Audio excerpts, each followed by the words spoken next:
सुनाओ BSc limited अब देखिए 2396 रुपए का प्राइसिंग हमें देखने को मिला है। एंड एकदम से अगर आप देखेंगे तो रिकवरी आई है बिकॉज ऑफ सेबी। यहाँ पर जो भी कल खबर चल रही थी उसके ऊपर बिल्कुल यहाँ पर सेबी के जो चेयरमैन है मना कर दिया। Hi this is Dev and watch traders diary.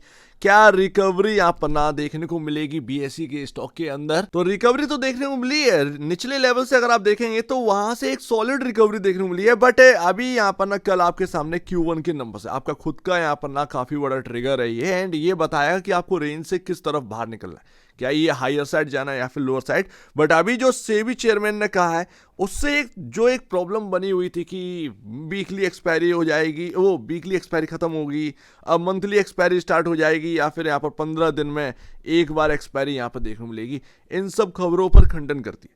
तो ये एक अच्छी बात है, जो गाजगिरी हुई थी वो हट गई है, साइड में हट गई। अब Q1 का ट्रिगर रह गया। एंड सेबी के जो चेयरमैन है उन्होंने साफ साफ कहा है स्पेकुलेटिव, सट्टा, ये खबरें चलाकर सट्टा किया जाता है। अब वो किस लिए किया जाता है कुछ पता नहीं है, बट एक बात समझ में आ गई, पहले सेबी से जो ऑफिशियल स्टेटमेंट है उसको आ जाने दीजिए, उसके बाद यहां पर ना कुछ रिएक्ट करिए। खबरों पर रिएक्ट करने का कोई भी मतलब नहीं है। इससे हमें साफ साफ पता चल गया, सेबी के चेयरमैन ने बोला भी नहीं, खबरें चल गई, स्टॉक टूटा बहुत ज्यादा। यहां पर ना आपके सामने सब सिर्फ और सिर्फ बीएससी का स्टॉक ही टूटा था, बाकी ब्रोकरेज कंपनी के स्टॉक पर कोई भी इंपैक्ट नहीं पड़ा था। तो देखते हैं यहाँ पर क्या है क्या नहीं है। बट कल मैंने आपको एक रेंज बताई थी 2290 और 2207 के आसपास का एक रेंज मैंने आपको बताया था।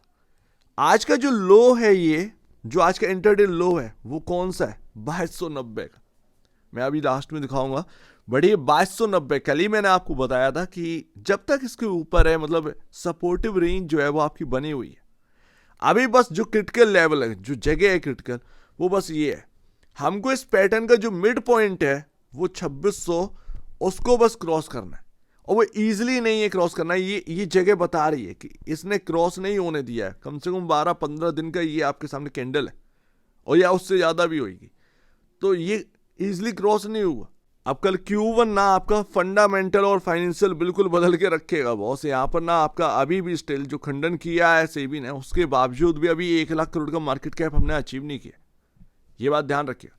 इवन जो 2400 का इंपॉर्टेंट लेवल था, हम उसके ऊपर निकले तो बट टिक नहीं पा रहे हैं। थोड़ा आप नोट कर रहे हैं ना, ये नोट करते जाइए ये सारी चीज़ें। कल बस Q1 बताएगा कि होना क्या है, वो आप तैयारी कर लीजिए कि Q1 बताएगा कि होना क्या है। यहाँ पर अगर आप देखोगे तो ऑलमोस्ट पी रेशियो 73.72 का करंट में देखने को मिल रहा है। एंड यहाँ पर 17.42 time price to book value देखने को मिला है। Q1 के अगर अच्छे नंबर आ जाए, अर्निंग पर शेयर में एक अच्छा उछाल देखने को मिले, अगर 10% 12% का उछाल देखने को मिलता भी है, तो वो यहाँ पर आप समझ जाइएगा कि ये पी रेशियो में आपको एक स्टेबिलिटी या एक कंफर्ट देखने को मिलेगा। ठीक है, तो वो देखते हैं। यहाँ पर 58.14 का इंडस्ट्री पी चल रहा है। अब हम उसके हिसाब से नहीं चल पाएंगे। इंडस्ट्री पी बीएसई में काम नहीं करेगा, क्योंकि एक लौता लिस्टेड स्टॉक है जो यहाँ पर ना आप देख रहे हैं, एनएसई और बीएसई दोनों में से एक ही तो लिस्टेड स्टॉक है। अगर वहाँ पर भी अगर आपका पी रेशियो जो है वो इंडस्ट्री पी के बराबर चलेगा तो कोई मतलब नहीं है। ठीक है ना, तो वो कहीं ना कहीं एक प्रीमियम पर रखा ही जाएगा बीएसई को, एंड वो आगे भी रखा ही जाना है ग्रोथ की वजह से। वो थर्सडे एक्सपायरी अब इनके हाथ में, वो कुछ ना कुछ तो बदलाव लाएगा। बीएसई कहीं ना कहीं अपना जो है वो गेम चेंजर साबित तो होने वाला है, मैटर ऑफ टाइम। बट वो सारी चीज़ें वो रिफ्लेक्ट करेंगी। मार्केट कुछ भी चाहे बोलता रहे, बट वो सारी पक्ष जो है ना वो बीएसई के हाथ में आ चुके। खैर सारी चीज़ें सही हैं, बट शॉर्ट टर्म में बस आपका हाथ में ट्रिगर बचे नहीं थे। अब ये Q1 का ट्रिगर है, मोस्ट इंपॉर्टेंट ट्रिगर है। देखते हैं, एनएसई वाला तो उसका कोई मतलब रहा नहीं है। ठीक है, तो देखते हैं भाई। यहाँ पर अगर आप देखेंगे ये जो रेंज है वो आप लिख लो भाई, ज़्यादा बेहतर है। 2290 और 2212 ये जो रेंज है इसको ध्यान में रखना है। ये देखिए आजकल लो, ठीक है ना, तो लो वही है 2290, एकदम से घूमा। बट हाँ, ये अपने को दिखाई दे रहा है साफ साफ कि 2400 के ऊपर निकले तो, बट टिक नहीं पा रहे हैं। देखते हैं क्लोजिंग कैसी है। 15 से 20 मिनट की क्लोजिंग रह गई है, मैं अभी बात कर रहा हूँ इसके ऊपर। क्लोजिंग देखते हैं आपके साथ। तो यहाँ पर ना ये है, उसके बाद जो रेंज आ जाती है वो 2072। नए लोग जो है वो देख लीजिए, यहाँ पर 2072 और 2010 ये आपका सेकेंड इम्पॉर्टेंट रेंज है। इस रेंज में आएगा तो यहाँ से BSE सपोर्ट लेने की कोशिश करेगा।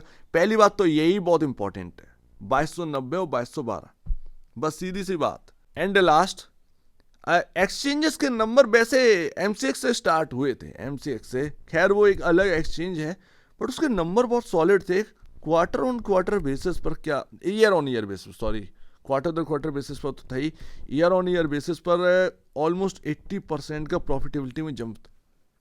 अब मैं ये नहीं कह रहा हूँ कि BSE के नंबर ऐसे क्वार्टरली नंबर्स ऐसे आ जाएंगे, मैं उस पर कुछ अंदाजा नहीं है, ठीक है ना, बट अगर नंबर सॉलिड आए तो फिर ये मार्केट से ना NSE का जो चार्म है वो खींच लेगा।